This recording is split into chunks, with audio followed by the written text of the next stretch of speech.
Salmo 19:14. Que as palavras dos meus lábios e o meditar do meu coração sejam agradáveis na tua presença, Senhor, rocha minha e redentor meu. Vamos orar. Ajude-nos, ó Pai, a ouvirmos a tua voz com graça no coração também.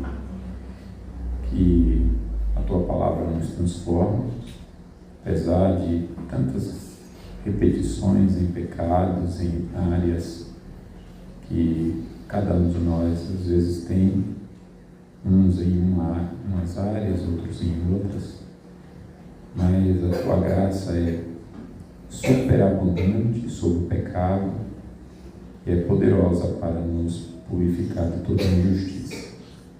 Oramos a Ti em nome de Jesus. Amém. Podeis assentar. Nós vamos falar sobre o tema uma vida inteira para Deus. Toda a nossa vida é para Deus. Não há área na nossa vida que não seja para Deus. A vida inteira para Deus. Tudo que nós pensarmos, fizermos, falaremos sobre isso, nós devemos pensar e fazer para Deus. Vivemos em uma época que muitos querem uma fé sem governo, uma espiritualidade sem senhorio e uma religião sem confronto. Mas o Salmo 19 encerra com essa oração que acabamos de recitar aqui, que desmonta toda a aparência vazia. As palavras dos meus lábios e o meditar do meu coração sejam agradáveis na tua presença, Senhor, rocha minha e redentor meu. Davi aqui pede que ele tenha o seu interior completamente voltado para Deus. Que o seu interior seja aprovado por Deus e, consequentemente, suas falas, seu falar também. Mas ele cita algo, ele fala da presença de Deus. Que as palavras dos meus lábios e o meditar do meu coração sejam agradáveis na tua presença. Irmãos queridos, escutem bem. Se eu e vocês não temos essa mesma motivação de Davi, eu não estou falando apenas de repetir as palavras de Davi, porque repetir é fácil.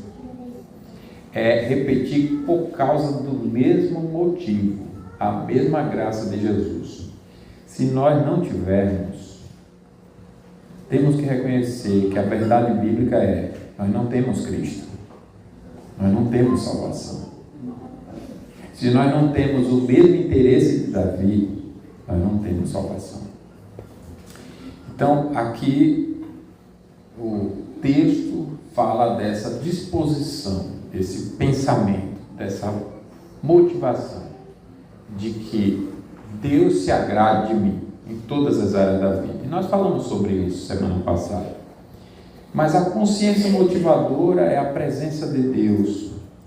Lembrando de todos os sermões, para juntar tudo, né? Vocês devem lembrar aí, um dos sermões, a ênfase foi na grandeza do ser de Deus. O que fez Davi ter aquela consciência? O que fez Davi ter toda essa preocupação até com pecados ocultos? O que era pecados ocultos? O que é que ele estava conceituando? Ele estava conceituando ocultos em comparação com a infinitude do ser de Deus, a grandeza do ser de Deus. Ele é grande em amor, Ele é grande em santidade, Ele é grande em poder, Ele é grande em bondade, Ele é grande em justiça, Ele é grande em sua ira, Ele é grande em conhecimento, Ele é grande na sua presença, Ele é grande em perfeição, Ele é majestoso, porque todas essas qualidades estão harmonizadas, se qualificando perfeitamente, sem diminuir, sem distorcer, de maneira que Ele não é só amor, Ele não é só justiça, Ele é tudo isso junto e qualificados, uma qualidade qualificando outra, e a palavra que resume essa ideia é majestade.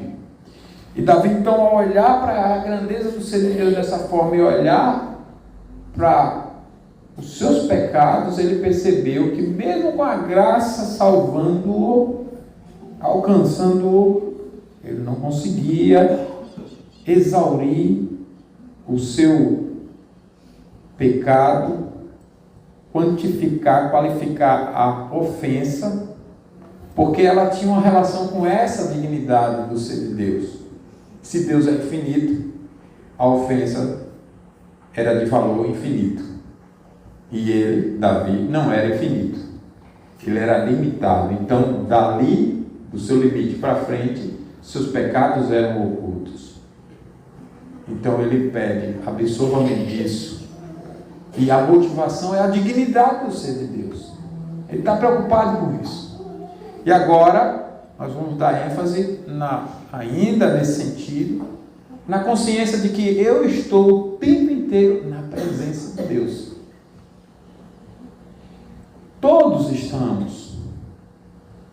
E tem muitas pessoas no mundo que sabem disso. Sabem que não tem como fugir da presença de Deus. Satanás sabe disso. Não há como fugir da presença de Deus. Então, nós estamos falando de uma consciência que transforma. Eu estou na presença de Deus, eu sei. Qual a minha diferença para os demônios? Qual a minha diferença para o incrédulo? É que eu vivo administrando todas as áreas da minha vida com essa motivação. E nós vamos então refletir sobre a evidência disso. Como nós já recitamos, então nós só vamos seguir nesse aprendizado que o Espírito de Deus nos transforma. Há pessoas, irmãos, que controlam o que dizem em público, mas deixam o coração correr solto no secreto. Há quem seja impecável na liturgia da igreja, mas caótico em casa, nas finanças, nos relacionamentos e nas escolhas diárias. E eu já estou dando essa ênfase para que a gente pense então em quem também não tem nem zelo com a liturgia. Se é errado ter zelo com a liturgia e não ter zelo com como se vive em casa, no dia a dia, quanto mais ter os dois lados errados. E não é possível você não ter zelo com a liturgia e ao mesmo tempo ser exemplar nas outras áreas. Então, se é possível alguém ser zeloso na liturgia e não ser zeloso em casa, quão terrível não é uma pessoa que não é zelosa nem uma coisa nem outra. Agora, o Salmo 19,14 nos chama a algo mais profundo. Não apenas as palavras corretas, mas o coração governado por Deus. Pois a boca fala o que está cheio o coração. E a questão aqui é: diante de quem estou vivendo? Eu estou vivendo diante de Deus com essa motivação e essa consciência? A vida cristã autêntica, irmãos, não se limita à aparência externa, mas exige um coração governado por Deus, vivendo continuamente diante da sua presença. Deus não procura performances religiosas, mas vidas inteiras rendidas à sua presença. Eu estou diante do Senhor, que a minha vida, tanto que eu falo, quanto as minhas intenções e meditações sejam agradáveis na tua presença. Sejam dignas de estar na presença de Cristo, na presença de Deus. Então, com relação à presença, Davi fala sobre isso, destaca, significando que o crente não vive diante do olhar da opinião pública. Às vezes, a nossa preocupação é a opinião pública. Nós ficamos preocupados com a opinião pública e esquecemos da avaliação de Deus, do veredito de Deus, do parecer de Deus. Ser cristão não é amoldar a vida à opinião pública. O que é que a opinião pública está dizendo ou deixa de dizer? Não importa. O que importa é o que Deus diz ou deixa de dizer. Se Deus não te aprovar, irmão, você está reprovado, eu estou reprovado. Não importa quem, qualquer pessoa, se estiver amoldando a vida por um padrão fora do de Deus, está reprovado por Deus. Então, quando Davi fala de presença, que a minha vida toda, completa, inteira, esteja aprovada a estar na tua presença, ele está falando exatamente isso, que o crente é aquele que vive não com base na opinião pública, não sob o tribunal das modas culturais, nem refém do aplauso humano. Isso é o mundo que vive assim, não somos nós. Nós não dependemos da aprovação de ninguém dessa terra, porque foi Deus que nos chamou, e eu não estou falando isso de forma orgulhosa, é justamente o contrário, é com toda humildade. Me diga, irmãos, qual é a origem do fundamento do estilo familiar do mundo? Qual é a origem do fundamento do estilo de relacionamento do mundo? Qual é a origem do fundamento da maneira, motivação, ou seja, o que for, do academicismo, segundo vê o mundo? Qual é a origem, o fundamento da maneira como você administra as suas finanças, os seus bens, as suas economias? Qual é a origem do motivo e propósito principal pelo qual as pessoas vivem de acordo com o mundo? É tudo pensamento no ser humano pecaminoso, na mentira, no diabo, em Satanás, no engano. Não é em Deus. Não é em Deus. Por isso nós não podemos viver como se debaixo de um tribunal da cultura corrompida, na dependência, reféns da opinião ou do aplauso humano. Não podemos. O mundo não vai te aplaudir. No dia que o mundo te aplaudir, você desagradou a Deus. Coloque isso na sua mente. O mundo é teu inimigo. Estou dizendo isso para você viver carrancudo com as pessoas. É para você viver sensatamente. Não querer agradar pessoas. Nossa luta não é contra a carne. O mundo é todo um sistema corrompido, mas essas pessoas estão aí. E se você tentar agradar o mundo, tentar ser amigo do mundo, sendo agradável às pessoas que estão no mundo, que sente prazer nesse mundo, você vai se tornar inimiga de Deus, porque é automático. Uma coisa combate a outra, se opõe a outra. Não dá para fazer as duas coisas. Eu vou agradar a Deus e agradar o mundo. Eu vou viver para Deus e viver para o mundo. Não vai funcionar. Não funciona. Em 2017, aqui na igreja, nós passamos uma situação e o conselho foi ouvir alguns conselheiros. E um dos conselheiros, muito bíblico, muito fiel, chegou e nos deu uma exortação muito séria. Disse: olha, a situação aí está clara, vocês têm que agir assim. Vai ter consequência, porque você vai mexer com gente grande, mas vai ter que agir assim. Agora, deixa eu contar uma historinha para vocês. Dizem que tinha um homem em cima do muro, e do lado direito ficava todo mundo que era crente, chamando: ô, vem para cá, se converta a Jesus, obedeça a palavra. Todo mundo que era crente ficava ali para tirar o homem do muro. E o Satanás ficava do outro lado, caladinho, não falava nada. Até que o homem, na sua soberba, disse assim: ô, do outro lado está todo mundo tentando me convencer para eu mudar de direção e seguir. Estão me chamando, me conquistando, querendo me conquistar para ir para o lado deles. Para o lado deles. E eu estou aqui e você está aí calado? Não vai tentar me convencer também? Aí Satanás respondeu: não, porque o muro é meu. Moral da história: coração dividido é um coração do diabo. Não é um coração de Deus. É um coração do diabo. Ou a nossa vida está inteira para Deus, ou ela é do diabo. Não há meio termo. Então, o crente vive diante do Deus Santo que vê o interior, pesa motivações e julga com verdade. Deus é justo. E a perspectiva bíblica fiel, que historicamente é chamada de reformada, calvinista, puritana, ensina justamente isso. A vida inteira é religiosa, porque tudo é vivido corandeu, ou seja, diante da face de Deus, para a glória de Deus.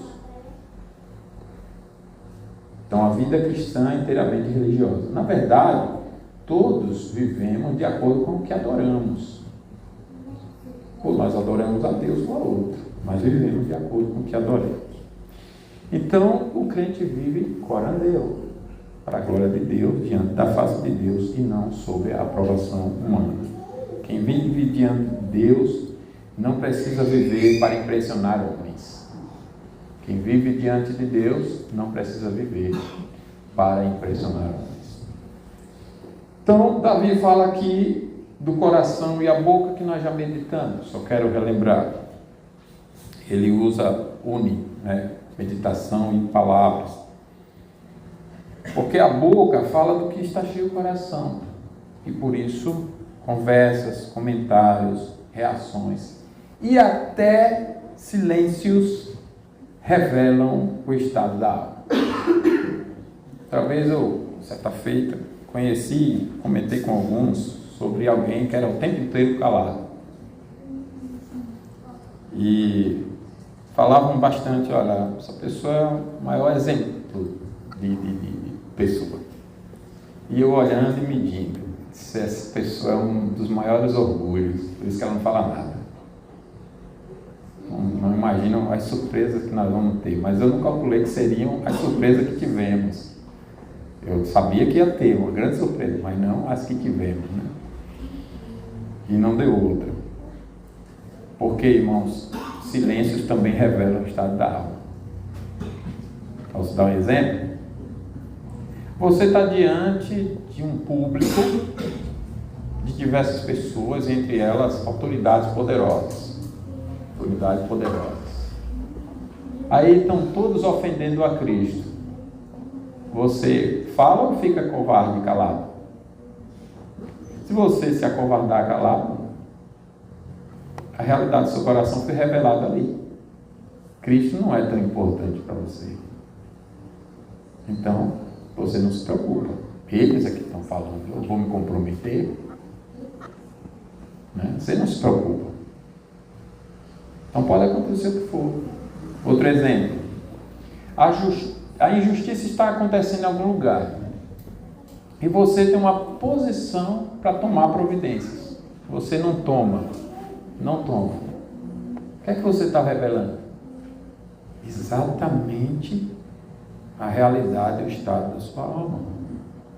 Se o coração estiver cheio de Cristo, a língua será santa em todos os aspectos. Ela será justa, ela será fiel, ela será verdadeira, ela será branda, a mente mais sábia e o comportamento mais puro. Vai ser sempre assim. Se o coração estiver cheio de orgulho, ressentimento, mundanismo, a boca o denunciará cedo ou tarde. Por quê? Porque seu coração está cheio do mundo. Então as palavras revelam o estado do coração.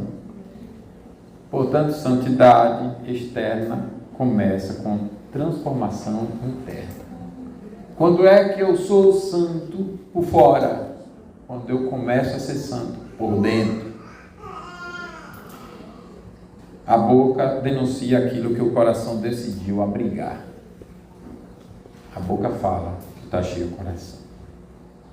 E aí, irmãos, eu gostaria rapidamente, e eu falo rapidamente, eu não sei se eu vou terminar antes das 15 horas. Rapidamente o que eu quero falar é que o assunto é muito, como disse o Eudes há pouco no estudo da Escola Bíblica Dominical. É muito assunto e eu estou resumindo muito, tá? Mas se vai passar das 15 eu não sei. Então vamos lá. Se a minha vida é inteira para Deus, às vezes a gente lê muito rápido essa oração de Davi, essas palavras finais, né? Que as palavras dos meus lábios e meditar no meu coração sejam agradáveis na tua presença. A gente lê rápido e a gente não consegue, às vezes, parar para aplicar corretamente. Mas, irmãos, isso tem uma implicação radical de mudança e rompimento com tudo que você imagina. É de você viver de uma forma que até seus parentes, até crentes da mesma denominação vão dizer para você: você quer ser melhor do que os outros? Porque é exatamente isso. É você romper com tudo e todos mesmo. Onde está o menor grau de pecado? Aqui, eu não quero compactuar com isso, porque eu sou de Jesus. E Jesus não compactua com o pecado. Ele foi para a cruz por isso. Não foi assim? Ele foi para a cruz por isso. Ah, quer ser melhor do que os outros? Quero. Quero agradar a Deus. Você quer não? Não. Então, eu quero ser melhor do que você. Eu não quero ser como você que não quer agradar a Deus. Eu quero. Porque, entenda o que eu vou colocar aqui. Quando o ser humano caiu, ele caiu tanto, que hoje o máximo que ele consegue desejar é o mundo inteiro perdendo a alma. Mas o crente aprendeu a desejar algo além do que o mundo inteiro. Por isso que ele até está disposto a perder o mundo inteiro, mas não perdeu o seu Cristo, seu Salvador. Na salvação, o desejo é amplificado e só Deus satisfaz. Só Deus satisfaz. Então vamos olhar essa realidade de uma vida inteira para Deus nas áreas, digamos assim, que representam toda a nossa vida. Começando com planejamento e decisões. O cristão que ora como Davi e tem a intenção de Davi, a motivação de Davi, viu, crianças? Escute bem. Não fica aí aéreo, que eu percebo pelos olhares que Deus não é assunto para vocês. Só pelo olhar. Pastor, o senhor está se enganando. Não estou não, eu já fui criança. Eu não estou mesmo. Um olhar interessado é outro olhar, né? Ele nem pisca. Já viu as crianças em desenhos e filme? Sai da frente, eu não quero perder essa cena, não quero deixar de ouvir esse aqui. Aí quando chega aqui, o mosquito chama a sua atenção. Não teve nada disso não, só estou exemplificando para chamar a atenção para cá, né? Não diminua Cristo e Deus só porque o pregador sou eu. Não diminua, não se engane. É Cristo quem está falando conosco. Então, planejamento e decisões. Crianças têm que aprender a planejar. Nós pais vamos ter que ensinar isso. O cristão não deve planejar a vida como quem joga dados no escuro. Que número caiu? Vamos ver aqui. Quem está ganhando ali, jogando dados? No escuro, sem ninguém ver nada. Quem está ganhando? Então, o cristão não vive assim, não planeja sem a palavra. Decisões precisam ser filtradas pela vontade de Deus, pela palavra, pela oração e pela consciência purificada pela palavra. Se não passar por esse filtro, é qualquer coisa, menos um plano aprovado por Deus. Pode ser a área que for e dar o sucesso que for, não importa. Não importa. Nós tivemos lá em Sergipe, na igreja de origem, um grupo que decidiu sair da igreja, numa revolução, uma rebeldia, não queria sujeitar as doutrinas bíblicas e tal, e saiu. E aí saiu e começou um trabalho, em pouco tempo construiu um espaço maior do que a nossa igreja de origem, certo, Davi? Aí alguém da nossa igreja perguntou assim: e aí, não é Deus não abençoando o trabalho? E o pastor sabiamente disse: esse trabalho pode ganhar o mundo, não significa que Deus está aprovando. Deus não aprova a rebeldia, irmãos. A Bíblia compara a rebeldia, a rebelião, com pecado de feitiçaria. Não importa como você está sofisticando o pecado para ele parecer bonitinho, convincente. Pode convencer o olhar humano limitado, mas não convence Deus. Deus nunca vai aprovar. Então, os planejamentos da nossa vida têm que ser filtrados pela vontade de Deus.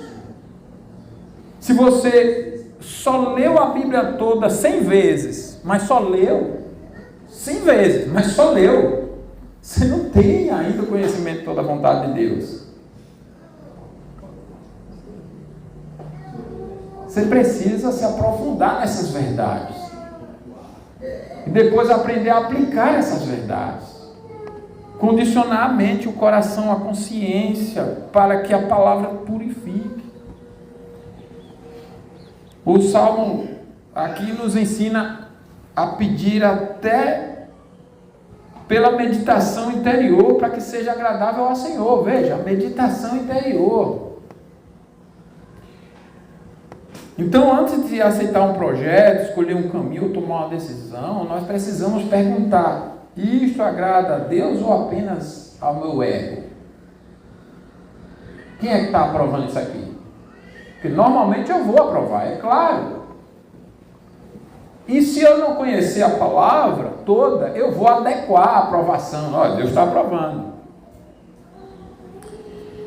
Eu conheci alguns pastores na minha infância, adolescência, juventude, início da juventude. Ainda sou jovem, né? Então, início da juventude. Conheci orientando sobre relacionamento. Ele dizia assim: além de conhecer eles diziam, né? Além de conhecer as escrituras todas, você saber se um relacionamento é de Deus, além de estar alinhado a toda a escritura, você precisa ter a aprovação dos seus pais e dos pais dela na mesma fé. Precisa ter a aprovação da igreja, da sua igreja, da igreja dela ou dele, na mesma fé. Precisa ter a aprovação da liderança na mesma fé. Aí eu tive relacionamento com alguém da igreja.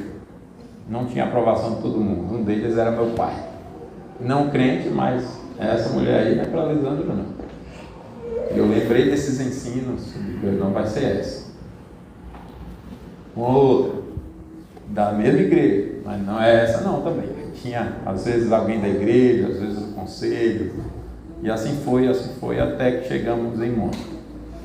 Aí a minha igreja aprovava, meu conselho aprovava, a minha liderança no seminário aprovava, a igreja dela aprovava, as duas famílias aprovavam, a mesma família dela não sendo crente.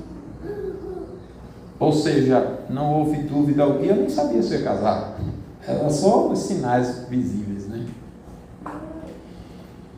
Então, você vê como é algo tão importante para a vida.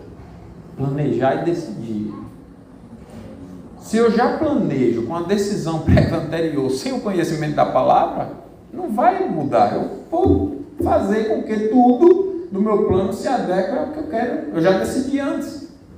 Então é o que eu quero que vai definir o plano. Só que na vida cristã não é assim. Toda decisão do crente deve ser filtrada pela vontade de Deus e não pelo ego ou conveniência. Uma decisão só é segura quando e somente quando, primeiro, é aceitável diante de Deus. Pouco conhecimento bíblico não nos qualifica a saber se Deus está aprovando algo.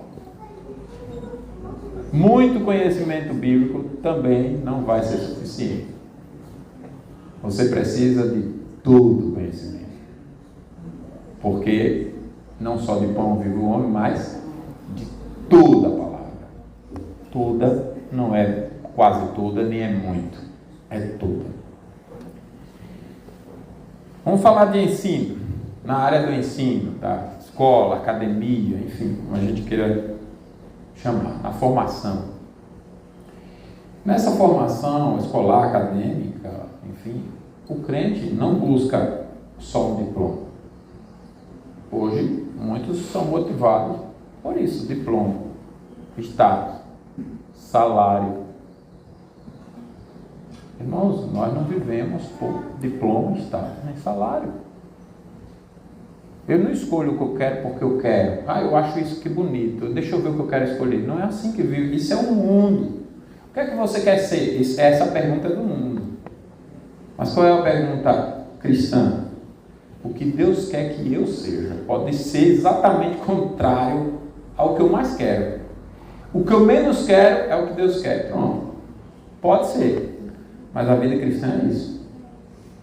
A vida cristã é como Cristo quando foi passar pela cruz. Passa de mim esse cálice sem que eu beba. Não quero passar por isso. Contudo, é a coisa que eu menos quero, passar pela cruz. Contudo, seja feita a tua vontade, assim na terra como nos céus. É assim? Então, o conhecimento sem o temor de Deus é apenas vaidade sofisticada. E a erudição sem santidade apenas aumenta a responsabilidade diante do juízo, porque você conhece mais, mas não tem a santidade da palavra de Cristo, da graça. A mente cristã deve ser disciplinada, crítica e reverente. E estudar, nesse sentido, é um ato de mordomia quando é feito para servir a Deus e ao próximo. Eu estudo, eu quero saber mais, mas não por status, por salário melhores. Buscar primeiro o reino de Deus e a sua justiça. Essas coisas serão acrescentadas. Essas coisas vêm depois. Mas mesmo que não venha o que eu estou aguardando, eu primeiro planejo aprender para a glória de Deus. Porque eu quero saber mais de tal área para a glória de Deus. Para conhecer mais a palavra. Para viver melhor o cristianismo. Para ensinar a outros. Para ser mais preparado no ensino fiel das Escrituras. É esse o motivo de todo crente. O conhecimento só é verdadeiramente útil quando submetido ao temor de Deus. Saber muito sem temer a Deus é apenas errar sofisticadamente. Eu aprendi a errar melhor. É só isso. Vamos então para a área do relacionamento e casamento. Não vou exaurir também. Relacionamentos não existem para satisfazer carências sem compromisso. Eu preciso casar, eu preciso ter alguém. Você precisa de Jesus. Você precisa de Jesus. Você pode ficar a vida toda sem ninguém. O que é que a pessoa precisa para viver? De Jesus e nada mais. E às vezes, quando a gente desaprende isso, aí Deus começa a tirar coisas, tirar filho, tirar bens, tirar marido, tira esposa. Deus vai tirando. Vai tirando para a gente aprender. Tira o sustento para a gente aprender. Olhe para a vida. Olhe para as pessoas, olhe para a experiência. Nós conhecemos, eu não tenho dúvida que todos nós conhecemos, todos nós aqui, conhecemos pessoas que não têm casa para morar desde a infância. Moradores de rua.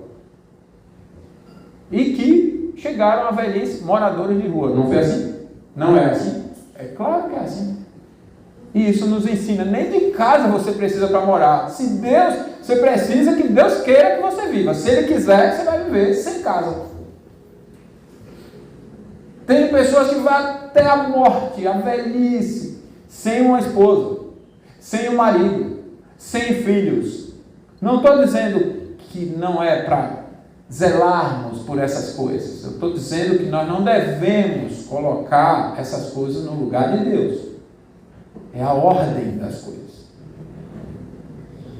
Nossos filhos precisam aprender isso, senão eles vão desenvolver uma idolatria pelos relacionamentos, pelo casamento. Se eu não casar, se eu não achar uma esposa para minha vida, um marido, não vou ter vida nenhuma, meus pais vão morrer, como é que fica? Como assim, como é que fica? Eles precisam conhecer a Jesus, precisam conhecer os exemplos bíblicos de pessoas que viveram a vida na fé, na dependência de Cristo, sem uma série de coisas que nós julgamos ser necessárias para a nossa vida. Muitos dizem, eu vou casar para ser feliz. Olha só.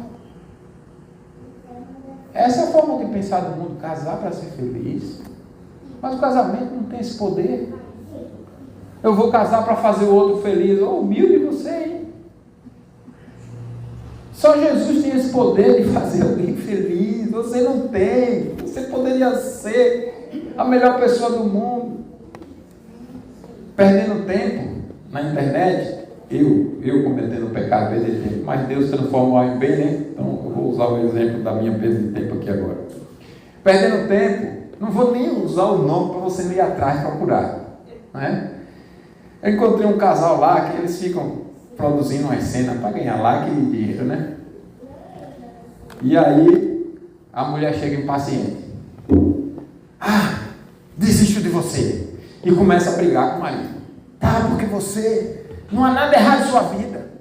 Vai escolher seu celular e você é todo santinho. Você não tem amizade com mulher nenhuma. Procurei ver se você... Todas as minhas amigas têm um problema com o marido, mas você não tem. Eu brigo com você não responde brigando comigo. Eu faço umas coisas erradas para ver se você se acorda, mas você é parado, você é santo demais. E não dá para mim para viver santo assim com você. E eu fiquei pensando, olha aí, estão fazendo graça ali, é comédia, mas essa é a realidade. Você não tem capacidade, você pode ser todo santinho, se é que esse cara era assim mesmo, é só a cena, o teatro, mas se você for todo certinho, ou certinha, e o outro não gosta disso, não vai se alegrar, concorda comigo? Não vai se alegrar, porque você é todo certinho, você é certo demais, santo demais, justo demais, então não se alegra, porque é justo demais. Ah, mas é errado demais. É errado. Aí não se alegra. Mas é errado mais ou menos. Não se alegra porque é errado mais ou menos. É errado mais... Então, veja, você não tem a capacidade de fazer o outro feliz. Não se casa por isso. A gente casa para a glória de Deus. Existem, irmãos, nós existimos, o casamento existe, para refletir a aliança, verdade e santidade. Para a glória de Deus. No namoro, no noivado, no casamento, o crente deve perguntar se suas palavras e desejos já estão agradando ao Senhor. Nós já passamos dessa fase, né? Mas nossos filhos estão aí. Então, casamento não é palco de competição, mas escola de santificação.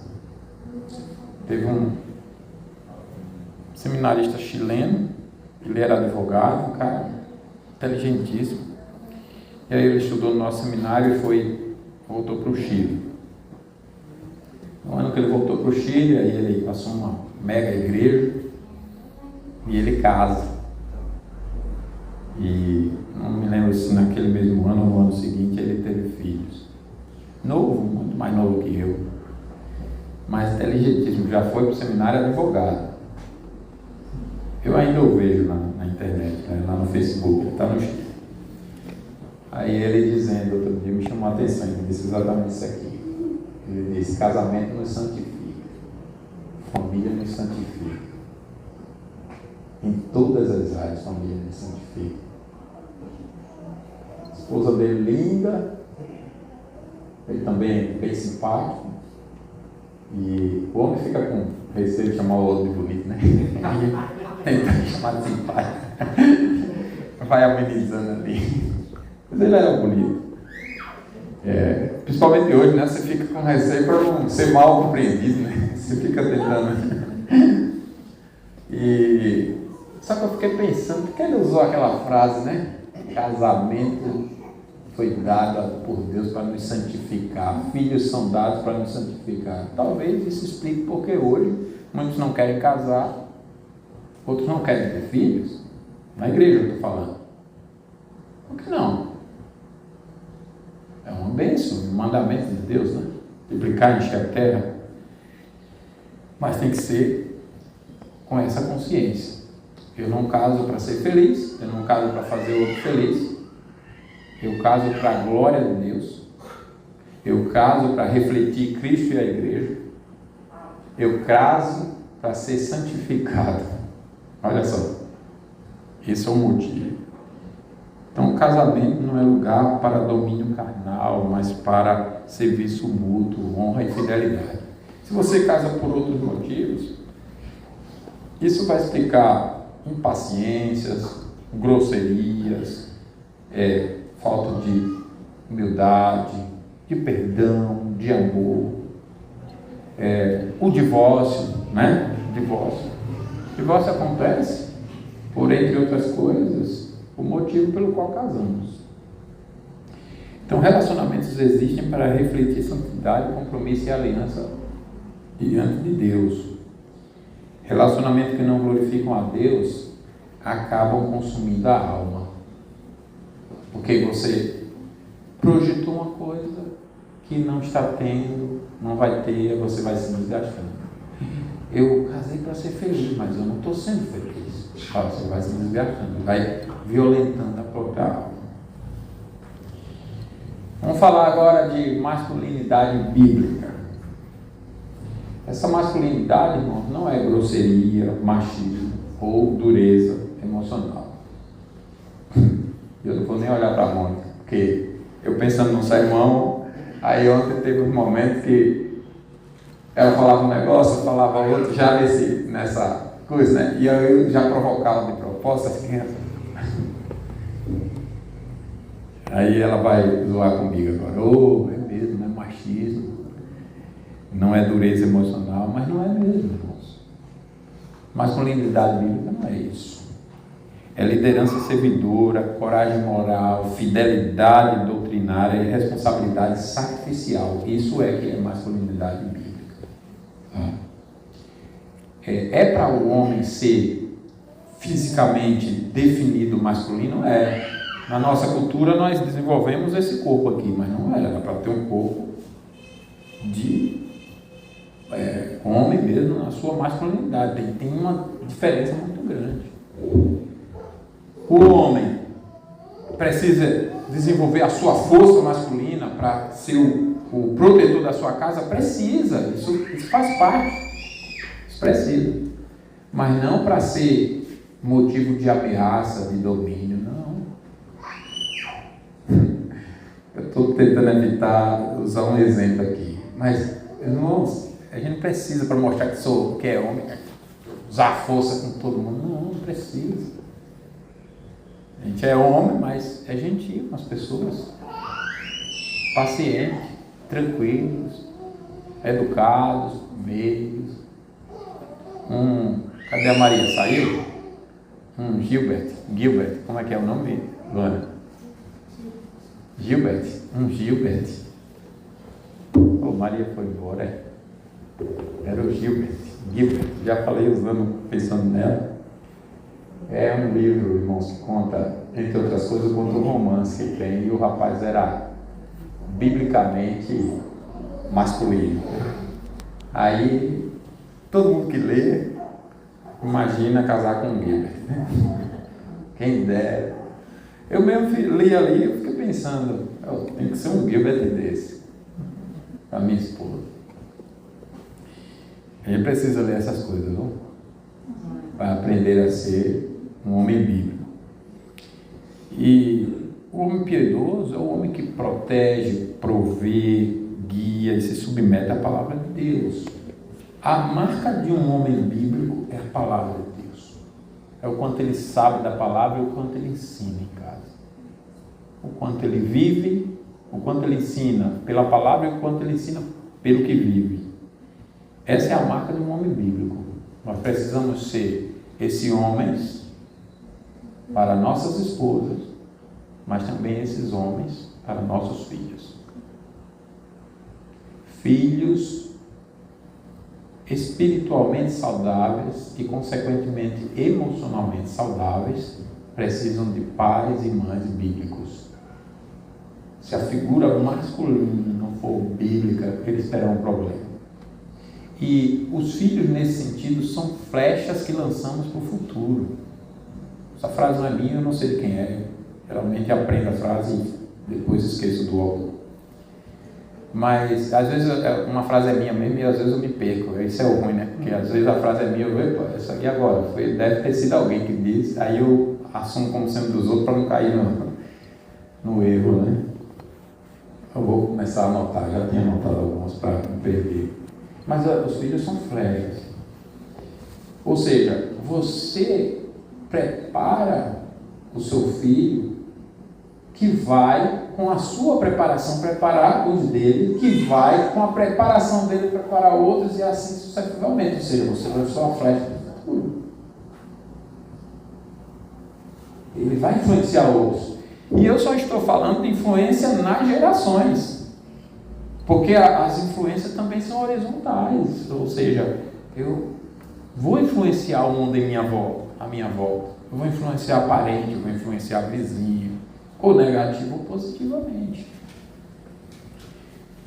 Então precisamos ser um homem bíblico. Um homem pode ser forte sem ser brutal.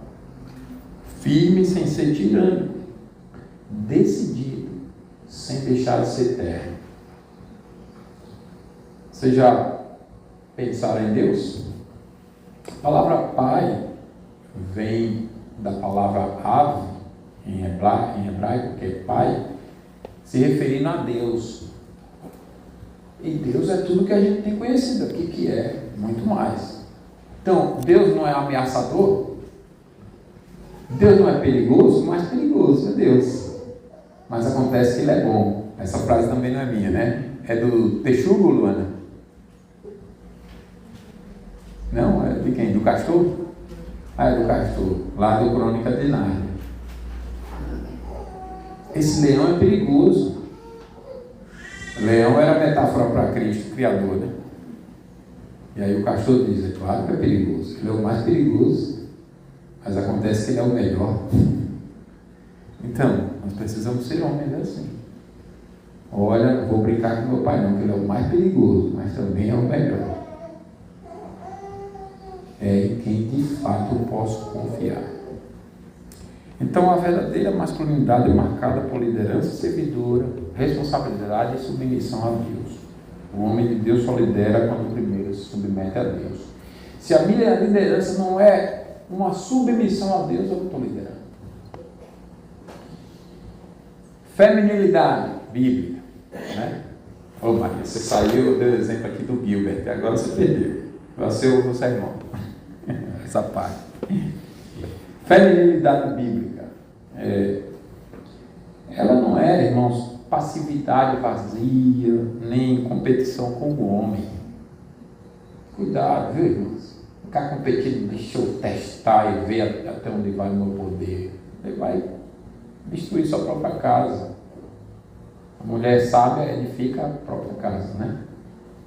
Edifica o seu lar. Mas a insensata com as próprias mãos a derriba. Eu tive um melhor amigo lá em Sergipe. E ele era diácono numa igreja e tal. Ele casou e a esposa dele não tinha controle. Eu não sei dizer qual área que ela tinha qualquer mínimo controle. Não eram poucas as vezes que ela fazia um barraco na igreja no domingo, no culto, depois do culto, antes do culto. Um barraco terrível. Eu não era da igreja dele, mas como éramos os melhores amigos, toda semana a gente se via e tal, se falava, ele me chamava, ela também. E às vezes era um clima chato, assim, porque você ia na casa dos outros, aí começava um barraco dos barracos, você chega lá, caramba. Aí eles tiveram o primeiro filho, seguraram até casados, até o filho completar, eu acho que uns 10 anos, se não me engano, 12. E aí a cena que eu estou lembrando de improviso agora é uma vez que eu estou na casa da mãe dele, uma senhora que já veio aqui na igreja, com o irmão dele. Ele já estava casado, morando em outra casa. E aí ele chega, muito fechado, ele sempre foi muito sério assim, muito fechado. Ele já esteve aqui, inclusive. E aí ele chega, era de noite, a gente já tinha jantado e estava todo mundo numa sexta-feira à noite se preparando para o cinema em casa. O cinema em casa lá era sexta-feira à noite. E Ele senta aí, ninguém quis cinema nem nada, sentou, começou a conversar com ele, tá tudo bem? Ele tá, sim, muito monossilábico, tá? E aí, cadê a esposa? Tá em casa. Deve estar em casa, uma coisa assim. A gente foi ver no clipe. Tem que puxar de jeito e ele muito calado, muito assim na dele.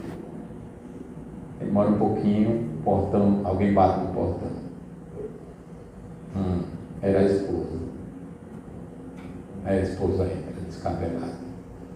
Quando ela me vê, aí ela senta do meu lado e começa: por favor, peça para o meu marido não me deixar, e não sei o quê. Eu nunca vi uma cena tão assim. Ali estava desesperada, literalmente desesperada para não perder o marido. Só que eu conheço esse meu amigo, ele é um perfil assim. Eu nunca vou te dizer nada, mas na hora que eu decidir, você nunca vai ver eu mudar. Ele é desse perfil. E aí ele foi, sempre, a vida toda ela podia fazer um barraco que fosse, ele era calado, igual a cena do vídeo que eu citei para vocês. Mas nesse dia, quando ele chegou, a gente viu no olhar dele, alguma coisa está acontecendo, filho, ninguém vai mudar. E aí eu fui falar com ele: irmão, não deixa a tua esposa. Mas ele estava decidido. A mulher sábia edifica a sua casa, a insensata com as próprias mãos a derriba. Veio o divórcio, aí ela usou todas as armas carnais possíveis. Levou ele para a justiça, forçou pensão, ele não tem problema, eu pago pensão. Mas eu não caso. Tentou de várias formas, não deu de um jeito, ela foi para ver se com a força dava. Acabou. E ele tinha decidido: não vou voltar, não adianta, eu posso ir preso, eu não volto.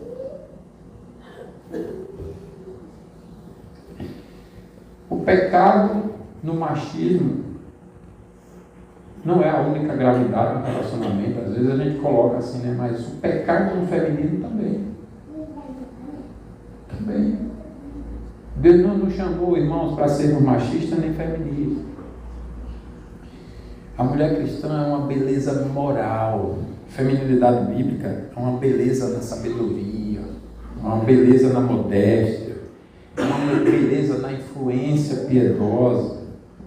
E a sua força é em graça. Essa é a feminilidade bíblica. A mulher tem altíssimo valor diante de Deus, e nós temos falado isso aqui, e manifesta a sua grandeza quando vive com temor do Senhor, pureza, sabedoria e firmeza de caráter. Em uma cultura confusa, a mulher cristã é chamada a ser luz sem perder a doçura e firmeza, sem perder a delicadeza. Dá para ser. Muitas são. Conheço várias mulheres crentes mesmo, firmes, santas, piedosas.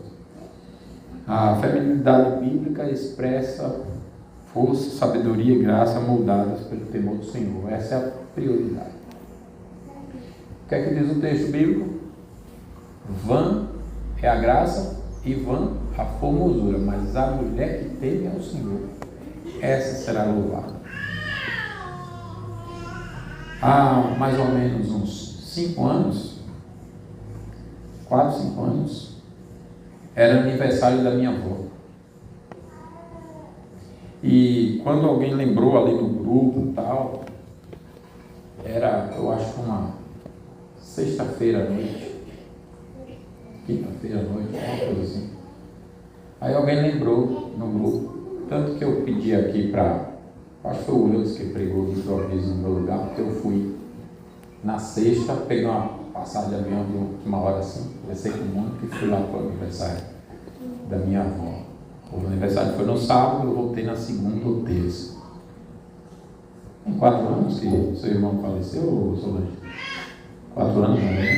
Então foi isso mesmo, que era naquele período ali, quando eu cheguei, a gente foi para a cerimônia. E aí, naquela quinta noite, meu coração ardeu. Vocês vão entender porque eu estou lembrando disso. Aí eu não ficava quieto, pensando na minha avó.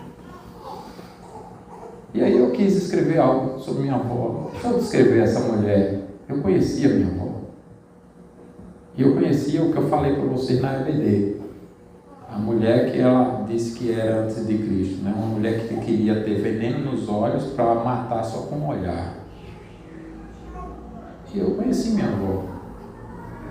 Minha avó era um gênio forte, mas ela nunca perdeu a paciência comigo. Ela nunca perdeu a dose comigo, sendo aquela mulher que um gênio forte, né? Nunca. E eu estava lá com ela todos os dias no sítio. A gente morava a 3 quilômetros, então eu ia todos os dias. E eu acompanhei desde a minha infância. Minha avó teve 16 filhos. Você sabe o que é ter 16 filhos? Sem máquina de lavar, sem fogão, sem geladeira. Você sabe o que é, qual é a dinâmica? Você não tem noção do que é cozinhar 3 vezes por dia e lavar 3 vezes por dia, ainda ajudar meu avô na roça, alimentando um batalhão. E tudo isso por amor a Cristo. No domingo, quem chegasse, da igreja que chegasse, normalmente a referência de ir para almoçar era a casa dela, no sítio a 3 quilômetros. Era a maior festa. E ela tinha o prazer, mas ela focava assim, era uma mulher determinada, focada. Ela dava atenção a todo mundo, mas ela tinha uma habilidade iletrada, mas de uma inteligência. Eu digo, olha, o currículo dela, nenhuma acadêmica chega perto. 123 descendentes vivos, e naquele histórico todo de alimentar um batalhão, de cozinhar para o batalhão, ela focava. Aí ela acordava cedinho, ainda escuro. A pia, não era a pia, assim, era debaixo das árvores, assim, um pedaço de tábua, com a água que ela foi pegar lá no riacho, a 1 quilômetro, na cabeça. Sabe aquela mulher que põe um negócio na cabeça e equilibra? Era desse jeito, não? Rodia, isso mesmo, rodia. Estava esquecendo o nome, é rodia mesmo, ela falava. E pegava e lavava e tal, escurinho.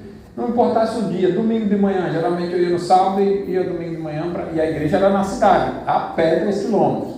Aí ela 5 da manhã, estava lá no escurinho já, lavando os pratos, mexendo nas coisas e tal, cozinha, fogão a lenha. Não é fraco não, é um negócio, o currículo tem que ser, né? E aí colocava tudo ali, fogão a lenha e 7 em ponto, eu convivi com ela por anos.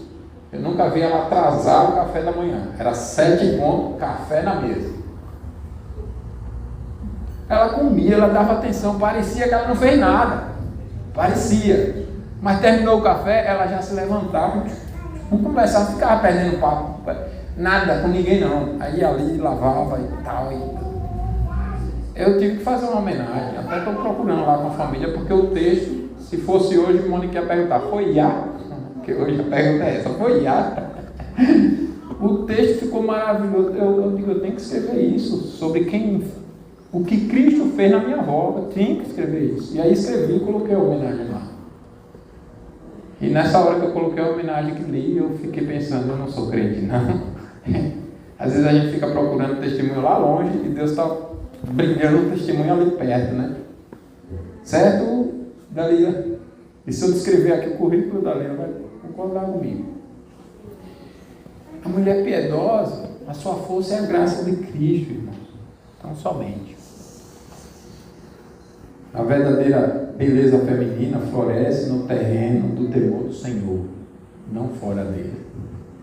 Vamos falar de religião e mundanismo. A igreja não pode absorver o espírito do mundo e continuar chamando isso de relevância. A igreja tem que ser relevante para a sociedade. Não.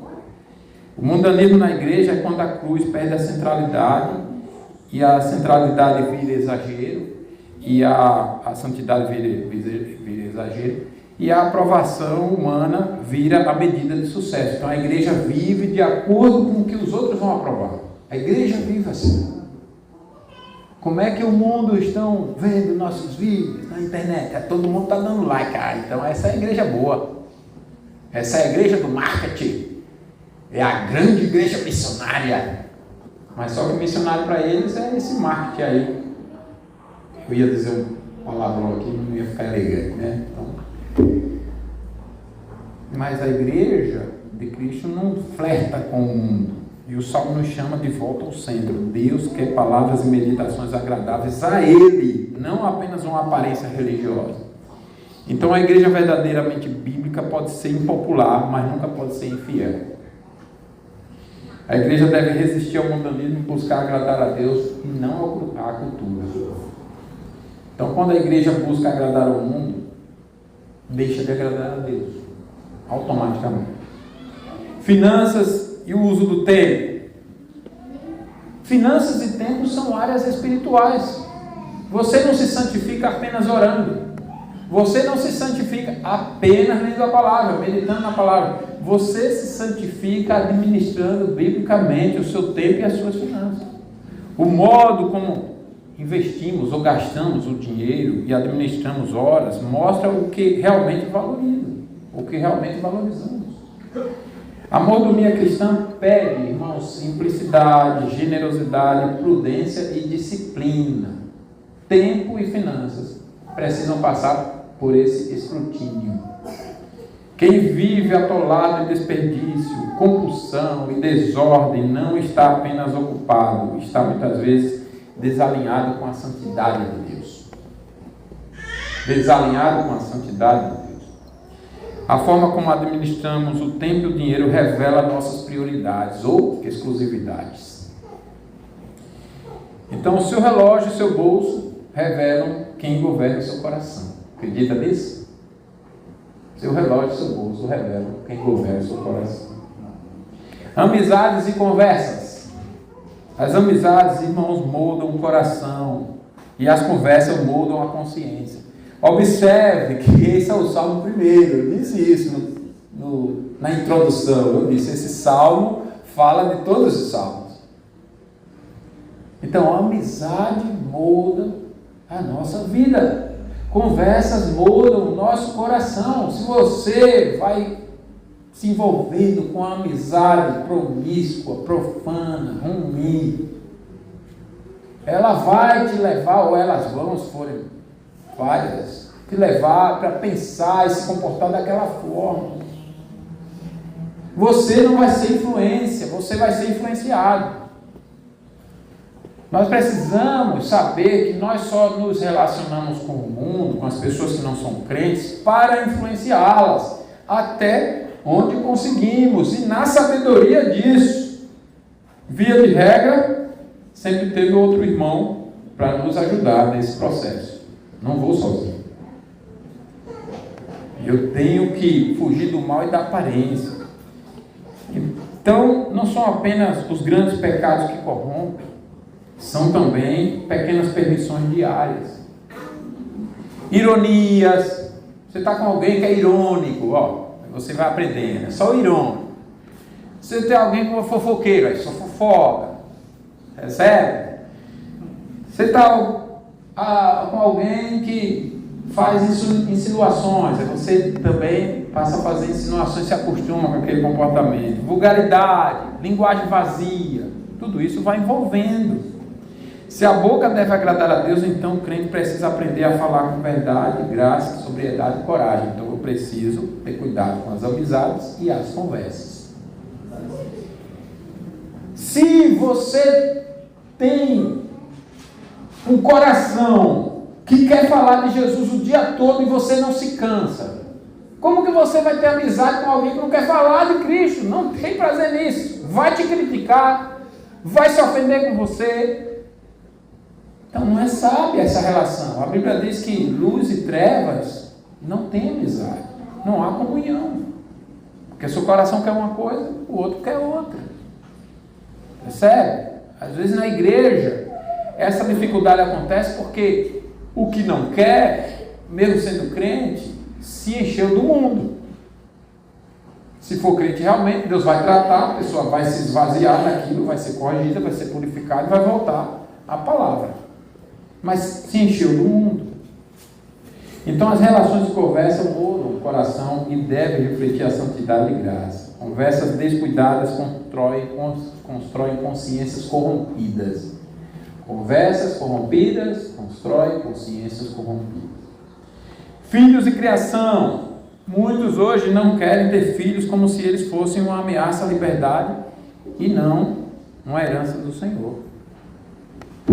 Outros, tendo filhos, tratam-nos como objetos de controle ou como pequenos reis domésticos. É assim que o mundo é, sempre nos extremos. A perspectiva bíblica afirma que filhos são dádiva, responsabilidade e discipulado diário. A criação dos filhos deve alcançar o coração deles, como eu já sugeri que vocês lessem, que nós lêssemos o livro Pastoreando o Coração da Criança. Se você não tiver o preparo, você não vai conduzir o seu filho para Cristo. Você vai viver irresponsavelmente a paternidade ou a maternidade, mas não vai ambos, pai e mãe, com só pensamento, conduzir os filhos para Cristo. Não vai criar para Deus. E quando alcançamos o coração, o nosso foco não é apenas o comportamento. Às vezes a gente perde a dose e se preocupa só com o comportamento. A criança nem ama Cristo, mas o comportamento é louvável. Está no mesmo pecado, na mesma perdição. Às vezes agravado, porque desenvolve a idolatria do erro. Então, filhos são dádiva de Deus e devem ser discipulados no coração, não apenas controlados externamente. Criar filhos é formar corações, não apenas corrigir comportamentos. Muito poderia falar aqui, então está resumido, né? Relativismo e verdade. O relativismo, irmão, diz, tudo depende. Ninguém pode afirmar, cada um tem a sua verdade, porque a verdade depende. Você tem a sua, eu tenho a minha. Mas o Salmo 19 aponta para um Deus diante de quem toda palavra e todo pensamento serão pesados. Nós daremos conta do que falarmos a Deus. E o cristão não é chamado a ser arrogante, mas também não pode ser cúmplice da confusão moral do nosso tempo. Arrogante que eu quero dizer é, a minha verdade é a que vale. Não é para ser assim. Mas você também não pode ser cúmplice dessa confusão. A verdade absoluta não existe. Então essa verdade que você está dizendo, que a verdade não existe, não pode ser verdade, que já tem verdade absoluta não existe. Então nós estamos todos perdidos, né? Mas a verdade existe, é a palavra de Deus. E você precisa ser firme nisso. A verdade de Deus não muda quando a cultura muda e você precisa ser firme nisso. A verdade de Deus é absoluta e não se submete às mudanças culturais. Nós, como igreja, precisamos viver assim. A verdade não muda para caber na cultura, no momento. Ela controla a cultura. Mas nós é que somos sal e luz do mundo. Nós fomos chamados para dar a resposta que o mundo não tem. A igreja e a relevância social, não tem muito disso, falar que a igreja precisa ser relevante. A igreja é relevante, irmãos, quando não imita o mundo, mas quando o controla com o evangelho e com a vida santa. Você não precisa se tornar relevante se amoldando, você precisa se tornar relevante influenciando. Sua voz pública nasce da sua fidelidade privada. A igreja que é fiel particularmente vai influenciar o mundo naturalmente. Só que assim, ordinariamente, nós vamos nos dividir hoje, cada um a partir de um momento, e Deus vai nos levar para influenciar alguém em algum lugar. É assim que Ele vai fazer a transformação. Eu tive um pastor, dos que eu tive, eu considero ele que foi o melhor, assim, comparavelmente. E aí, depois de uns anos lá com ele, pastoreando, ele ensinando firmemente toda a Escritura, um homem de Deus mesmo, pelo testemunho e pela palavra. E aí eu e o meu amigão lá em Sergipe, o presbítero Petrônio, a gente não parava de aprender e falar para os outros. E aí Deus ia tratando em vários lugares. A gente se via no domingo, se separava, a semana era um reboliço por onde a gente passasse. Eu trabalhava num lugar, eu era vizinho do petróleo, ele no outro, e a gente saía, e a gente se encontrava, a gente contava, e a gente às vezes saía junto para influenciar alguém, para fazer visita, para não sei o quê, e o inferno ficava doido. Aí um dia, perto desse despedido do pastor, eu disse para ele: pastor, o pregador, olhando direitinho, ele não tem noção do que ele faz, né? Porque ele traz a mensagem fiel aqui, a gente aprende e sai. Aí ele disse sabiamente assim: é bom que não saiba mesmo para não se orgulhar, não se ensoberbecer, aliás. É bom que não saiba mesmo para não se ensoberbecer. Ele só fazia pregar, só fazia ensinar. Toda terça tinha reunião de doutrina, toda quinta reunião de oração. E todo domingo, de manhã e à noite, EBD e culto. Ali a gente se enchia, aí acabava com o pé das trevas durante o restante do tempo. Onde passasse, era o ensino da palavra. E tem vários testemunhos que esse meu amado pastor nunca teve noção do que aconteceu, nunca. Mas tiveram vários. Deus usou aquele homem,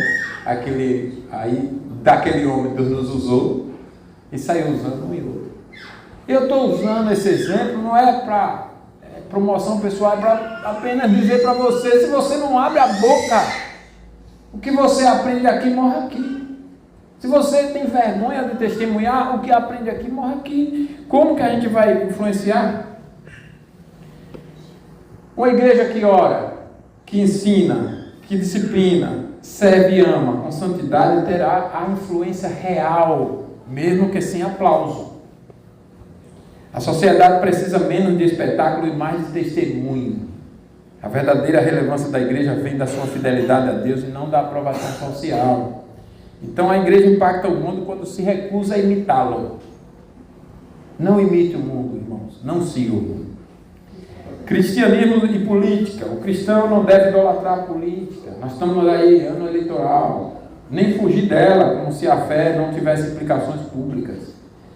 Porém, também não pode transformar partidos e líderes em messias. A política é importante, mas é limitada. A igreja anuncia o reino de Deus e forma a consciência moral. O crente deve votar, pensar e agir com princípios bíblicos, sem perder a humildade e sem trocar o evangelho por militância. O cristão deve atuar na sociedade com princípios bíblicos, sem idolatria política. Eu acho que é esse problema nosso como crentes. Ou a gente quer desprezar: a política não presta, é tudo corrupto. Essa é uma forma pecaminosa de pensar. Se é tudo corrupto, por que você não se submete lá, não se expõe? Não vai lá influenciar? O sal é você. Aí a gente vai para outro extremo. Não, então esse partido é a salvação, aquele político é a salvação. Também não. Política resolve tudo. É claro que política não resolve tudo. Política não controla tudo, irmãos. Para vocês terem uma ideia, esses dias eu ouvi umas autoridades falando, né, porque a política nossa no Brasil, não sei se vocês sabem, é comunista, socialista, né, não é democracia. E aí, por definição, ela odeia família, liberdade e cristianismo. Socialismo, comunismo, a esquerda é isso, é um ódio declarado por essas coisas. E a política está fazendo de tudo. Se eu te contar o número de famílias educadoras que foram perseguidas, você não tem noção. Mas só que eu estou falando de que política não controla tudo. Eles querem controlar tudo.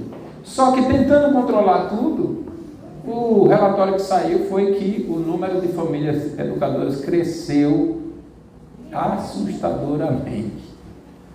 Uma das estratégias, eles pegaram toda a lei que fala de escola. Essa aqui é a lei da escola? Vamos abrir escola. Eu tenho um nível superior, você também tem, nós vamos ser o professor, você isso, você aquilo, a gente junta, pega um lugar nosso, junta todas as famílias ali, as famílias educam, dá toda a cara da escola, mas somos nós que estamos ensinando. E quem vai poder dizer que não? Se os professores, o currículo está tudo aqui. Foi exatamente assim que fizeram. Deu cara de escola, mas estava lá, era família educadora. Arrebentaram com o Estado. Ou seja, sempre vai ter uma inteligência santa para uma desobediência civil. Sempre vai ter. Não vai ter controle absoluto de tudo e de todos. Então, quando a política vira esperança, o evangelho perde seu lugar. A política não controla tudo. Exortação e encorajamento. Este salmo, irmãos, aqui aí eu quero dar uma palavra de encorajamento. Esse salmo não foi dado para esmagar os santos, mas para chamá-los à maturidade. Então, se você já foi salvo, eu quero crer que todos aqui sejam, não viva como quem ainda pertence à velha escravidão. Crescer em santidade não é tentar comprar o favor de Deus. Falamos disso na EBD. É responder à graça já recebida. Porque fomos alcançados pelo Redentor. Agora desejamos que nossas palavras, nossos pensamentos e toda a nossa vida sejam aceitáveis diante dele. Eu viva digno de estar na presença dele. Santidade, então, é resposta à graça de Deus, não tentativa de merecê-la. Não buscamos santidade para sermos aceitos, buscamos porque já fomos aceitos. Vocês estão entendendo isso? Ele já nos aceitou e nos fez reconhecer isso. E a partir desse reconhecimento você quer ser santo. A santidade que busca ser aceito não é a da graça. É um legalismo. É uma tentativa de se salvar sofisticada, chamando de santidade. Mas a pessoa que já foi aceita e sabe disso, ela quer ser santa por isso. Eu já fui aceita por Deus. Ele já me transformou. Eu uso a ilustração aqui, crianças, para ajudar aqui na compreensão da importância dessas lições. Já estou no final. Todos nós sabemos que uma casa bonita é uma casa agradável, né? Essa semana eu estava pensando feliz na luta do Pablo e família, né? Comprar casa para não sei o quê. E hoje, graças a Deus, já passou o processo. Estava pensando que a gente foi lá visitar. E como é bom estar numa casa aconchegante, né? Casa arrumada, bonita. Como é, meus irmãos, como isso é bom. Mas deixa eu dizer uma coisa. Não é o caso da casa dos irmãos aqui, né? Nem nenhum aqui. Se a casa estiver toda ameaçada na estrutura, a aparência não vai valer de nada. Não tem fundamento. Está toda desestruturada. Vai cair. A garantia dos engenheiros, certo? Vai cair. Ah, mas está bonito. Mas vai cair. Ela não tem base. Então assim é a vida das pessoas sem Deus. É uma vida que investe na aparência, mas está sem a estrutura, está sem a base. É melhor você ser feio na aparência, se for usar a metáfora. É melhor. Ah, mas você não é agradável aqui de acordo com os nossos padrões. Ah, isso é melhor. Mas eu estou aonde? Eu estou na rocha, eu estou em Jesus. Que as palavras dos meus lábios e o meditar do meu coração sejam agradáveis na tua presença. Senhor, rocha minha, eu tenho fundamento. Redentor meu, eu tenho fundamento. É Cristo. E se a beleza dele é feiura para você, para mim não importa. Não importa. Eu vou viver a beleza dele que você chama de feiura. Mas eu tenho fundamento, que é Cristo, que é a sua palavra. E é isso que a palavra de Deus nos ensina. Invista no fundamento. Deus se importa com o interior. Uma vida apenas externa é espiritualmente reprovável.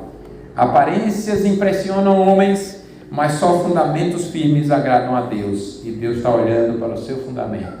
Qual é o fundamento da minha e da sua vida? É a palavra de Deus? É a presença de Deus? É a graça de Deus? É o Redentor de Deus? É a rocha de Deus? Ou é a cultura? Ou é o mundo? O grande alvo, irmãos, da nossa vida não é apenas sobreviver até o fim, mas aprender a agradar a Deus em tudo. Que a sua casa, seus estudos, sua mesa, seu casamento, seus relacionamentos, sua agenda, suas finanças, sua fala, seus planos carreguem este selo perante a tua face, diante de ti, inteiramente diante de ti. Quando você falhar, corra para aquele que é a sua rocha e o seu Redentor, porque o mesmo Deus que exige santidade é o Deus que provê a graça que santifica.